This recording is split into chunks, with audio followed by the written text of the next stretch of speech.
Hello, good morning students. आज हम class 8 में आपके साइंस विषय में नया टॉपिक है, नया चैप्टर है आपका दैनिक जीवन में उपयोग होने वाले पदार्थ। तो दैनिक जीवन यानी जो हमारी रोज़मर्रा की ज़िंदगी है उसमें कौन कौन से ऐसे पदार्थ हैं जो इस्तेमाल होते हैं वो हम इस चैप्टर में पढ़ते हैं। तो सबसे पहले मैं आपको कुछ बेसिक बताता हूँ कि आपने पिछली क्लासेस में पढ़ा है कि पादप एवं जंतुओं से जो है कुछ रेशे प्राप्त होते हैं, और उन रेशे जैसे कि आपका ऊन है, कपास है, रेशम है, जूट है, इस प्रकार के ये रेशे प्राप्त होते हैं।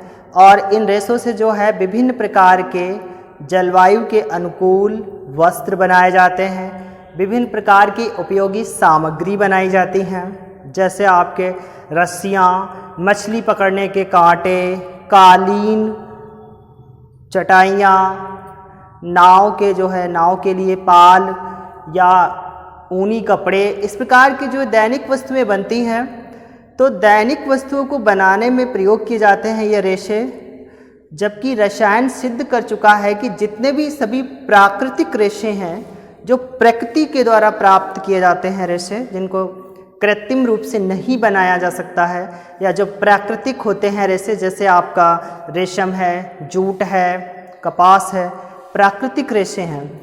तो इन रेशों में जो है ये रेशे जो है सरल कार्बनिक अणुओं के बने होते हैं। तो जो सरल कार्बनिक अणु होते हैं वो मोनोमर या एकलक कहलाते हैं। यानी आप इधर देखो, समझने का थोड़ा प्रयास करिए, आसानी से समझ में आ जाएगा। सरल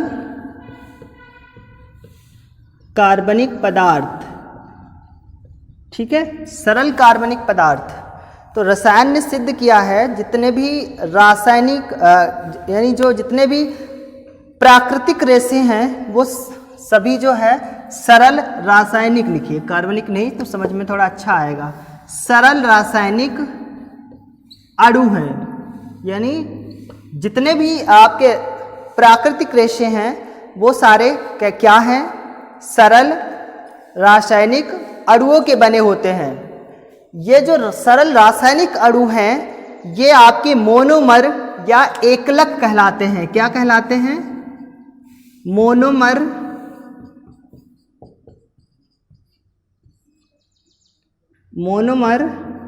या एकलक कहलाते हैं, ठीक है। सरल सारे प्राकृतिक रेशे, जितने भी प्राकृतिक रेशे हैं सब सरल रासायनिक अणुओं से बने होते हैं, और ये जो सरल रासायनिक अणु हैं ये मोनोमर या एकलक कहलाते हैं। अब देखते हैं, हमारा प्रश्न है पॉलीमर क्या है। आज के चैप्टर का यानी चैप्टर नंबर 3 का पहला प्रश्न है पॉलीमर क्या है। तो देखिए क्या है, मोनोमर अधिक संख्या में जुड़कर अणुओं की लंबी श्रृंखला बनाते हैं जिसे पॉलीमर या बहुलक कहते हैं। अब यहाँ पर ये शब्द आया था मोनोमर, तो मोनोमर हम यहाँ समझ चुके हैं कि जितने भी प्राकृतिक रेशे हैं वो सरल रासायनिक अणुओं से बने होते हैं, और ये सरल रासायनिक अणु हैं जिन्हें मोनोमर या एकलक कहते हैं। यानी एकलक सरल रासायनिक अणु एक है इसलिए एकलक या मोनोमर कहलाएगा। जब कई सारे एकलक अणु मिलकर के एक पूरी श्रृंखला बनाएंगे, चेन बनाएंगे, तो वो कहलाएंगे पॉलीमर या बहुलक कहलाते हैं। यानी एक अणु ये मोनोमर का है, फिर इसी के साथ दूसरा, तीसरा, चौथा, पांचवा, छठा, इस प्रकार से कई सारे जब ये अणु जुड़ जाते हैं तो ये आपका क्या निर्मित हो जाता है, पॉलीमर या बहुलक, पॉलीमर, ठीक है। ये कहलाएगा आपका पॉलीमर या बहुलक, और ये एक अणु था इसलिए ये क्या कहलाता था, मोनोमर या एकलक, ठीक है।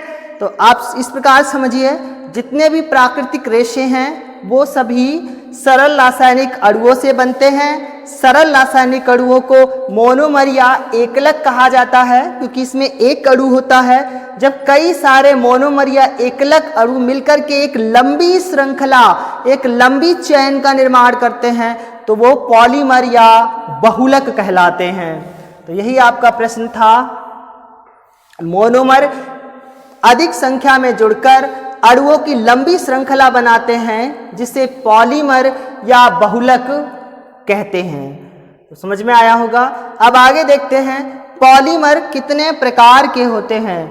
पॉलीमर के प्रकार बताना है, ये आपको फेयर नहीं करना था, ये समझना था, ठीक है। अब देखते हैं पॉलीमर कितने प्रकार के होते हैं। तो पॉलीमर दो प्रकार के होते हैं, प्राकृतिक पॉलीमर, कृत्रिम पॉलीमर, ठीक है।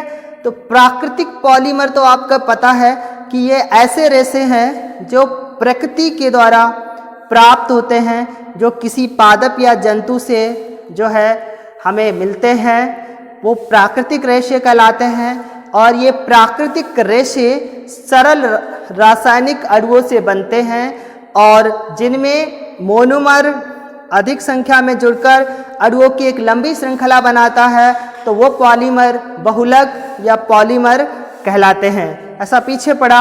अब प्राकृतिक पॉलीमर में आपका जूट, रेशम, कपास, ऊन, ये आपके प्राकृतिक पॉलीमर हैं क्योंकि ये प्रकृति के द्वारा प्राप्त होते हैं। आगे कृत्रिम पॉलीमर।